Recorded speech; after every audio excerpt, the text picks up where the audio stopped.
Hello and welcome. Thanks for tuning in to our Fine Arts channel here at the Wayne County Extension Office. I hope you're doing well today. Today's lesson involves clay, and we're going to be making a leaf press today, which is very simple. It doesn't take very long to do. Before we get started on the demonstration, I just wanted to go over a few supplies that you'll need for this particular project. It will also depend on the kind of clay that you use, and there are two clays that you can choose from. One is self-hardening clay, which is basically air dry clay, and after it dries you can use acrylic paints on it and just use materials that you may already have at home to decorate it with. After it dries, you would paint it, and it only takes about 24 hours to dry. Very simple, very easy to come by. You can get self-hardening clay from your local craft suppliers such as Hobby Lobby and Michaels and that sort of thing. And doesn't take as long to do as self-hardening clay. Firing clay, on the other hand, is what this example is made from.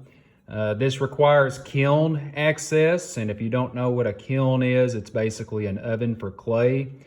After the clay is dried, which takes about a week, you would need to fire it to a stage that is called bisque wear. Okay, I don't want to overwhelm you with a lot of information as far as kilns and that sort of thing goes, but you would fire it to a certain temperature to get it to this particular durability, okay, which is basically like glass. But at this point it's absorbent for some other materials that you can use on it, such as glazes or oxides. I use iron oxides a lot for a project like this because you can really see the vein texture pop out from it. Oxide is basically powdered rust mixed with water that you would brush on as a wash, and then you would wipe it away with a sponge to reveal all this interesting texture that you see here. And then after that has been done, I would fire it to another stage called stoneware, which completes it. So there are two processes of firing that need to occur with firing clay. And that takes more time, you know, from start to finish. It may take a couple of weeks when you factor in both firings. But in regard to firing clay, that's what it involves. So we've gone over self-hardening clay and firing clay. Another important thing that you need to have, of course, is a leaf. And I encourage you to choose any leaf that has a really prominent vein texture on the back. The particular leaf that I'm going to be working from today is a tulip poplar, which, by the way, is our state tree here in Kentucky. And it's also a very simple leaf to cut out. You know, lots of leaves have a lot of jaggedy edges, and this one will be easy to cut out. And what you'll also need is a toothpick to cut it out with, as well as a rolling pin and a wooden board to work on, such as what I have here, because wood is an absorbent surface. You want a surface that the clay will not stick to. And by the way, if the clay sticks to what you're working on over time, even if it's wood, because when moisture gets into wood, it does get wet over time, and clay will do that to it. Baby powder really helps with that. So that's just something else to keep in mind. And I believe I've covered all that we need to know. So we're going to go ahead and get started. So again, here's the firing clay. At this time, what I'm going to do is just squeeze it and pass it back and forth from one hand to the next. There are two reasons why we do this. Number one, it removes all the air pockets that are inside the clay. Air pockets are a problem when it comes time to fire it in the kiln, or to fire the clay in the kiln, because when heat rises in the kiln, and as we know from science, heat rises and expands, if it has nowhere to go, then all it can do is just burst through whatever it's trying to get through. So that concept is the same here. You know, whenever it's in the kiln and the temperature rises inside the kiln, those air inside those air pockets will bust, and that will break your piece. So we're just trying to prevent that from happening. The second reason why we do this, it's therapeutic. Okay, it helps relieve stress, which is very important to our health. And we only need to do this a few times. Okay, so we're going to roll it back up into a ball.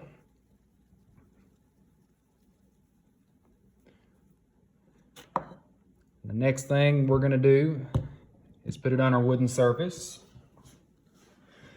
and we're going to press it flat. Now, it's important to remember not to press it too flat. You know, press it to about maybe a ½ an inch thick or so, and then we're going to roll it the rest of the way.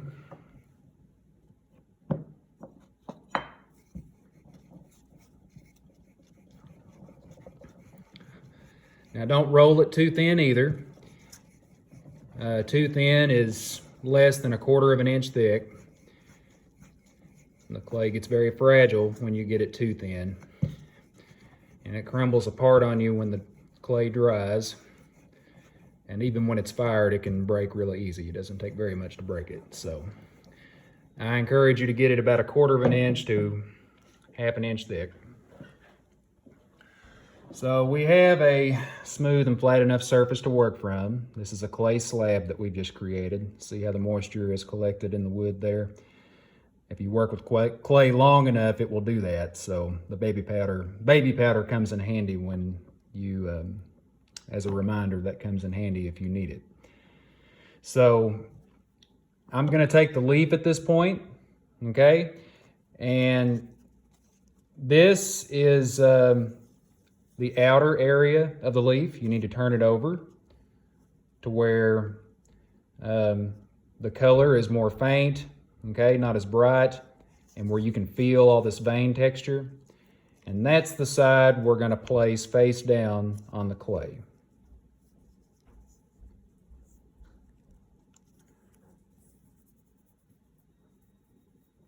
Okay, just rub that in place.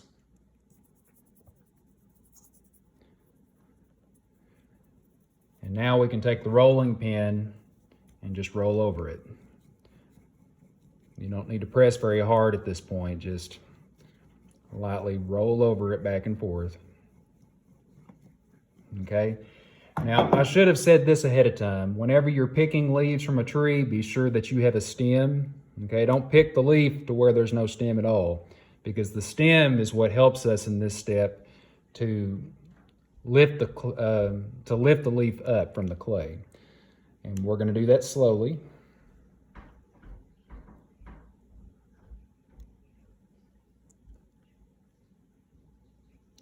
I'm not sure if you can see it, but I will hold it close.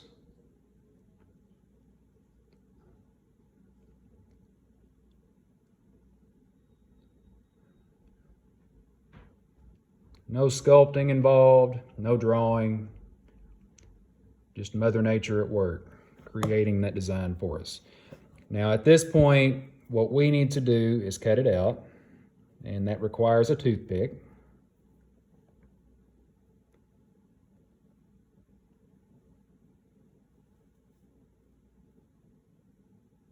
Toothpicks are a common household item, but if you're a clay artist such as myself, you can use other tools with sharp needles on the ends of them that will help cut those out. I have all kinds of tools that I use, but if you don't have access to all those things, toothpick really comes in handy. A sharp pencil will do the same thing, so that's another thing to keep in mind. Alrighty, so we have that cut out. Now at this point, we're just going to curl the lobes up like that. And we are creating a clay container.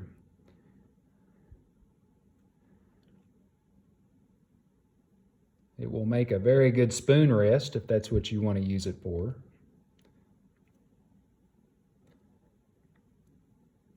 Or if you want to put jewelry on it, anything of that nature. The sky is the limit as far as that goes. It's your piece. You can have it contain anything that you would like. If you glaze it, it will be food safe technically. Okay, and I can cover glazes another time, but we're going to be working from iron oxide on this particular leaf, which is not food safe, such as, again, how I described what's on this leaf. You know, this will be something that you could just put on a shelf somewhere and put jewelry on, but if you were using glazes, you can make it into a spoon rest. But in my opinion, when you're doing leaf presses, you want a material that will really help those veins stand out, and the oxiding is, in my opinion, the best material to use for that. Now, this clay will need some time to dry. By this time tomorrow, in 24 hours, it will not be completely dried, but I will come by and check it and sand off certain areas of it to clean it up a little bit. And I would continue to wait for about a week for it to completely dry before I have it go through its firing process. So with that said, that's all there is to it. Pretty simple. And we'll catch you another time. Thank you very much and have a good day.